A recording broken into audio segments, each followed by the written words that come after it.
How to reset PIN your password. Hi everyone, welcome back to our channel. In this video, I'm going to walk you through the steps on how you can reset your PIN your password.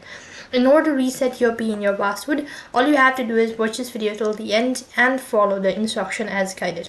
The first thing is you have to open up a browser or use an application and type in payoneer.com/account and then click the sign in button.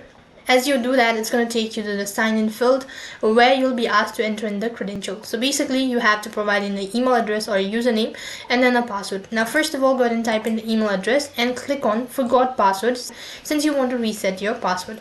So in order to get to reset password, click on the reset button located right at the bottom. So it's going to send you a verification code. So for that, click the send button and click on send code.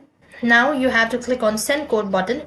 After that, it's going to send you a verification code which you have to enter in, and as soon as you do that, it's going to ask you to reset your password, and then you've successfully reset your password. Now you can log in with the newly provided information or updated information. So that's how you can reset your password on Payoneer. That is all for this video.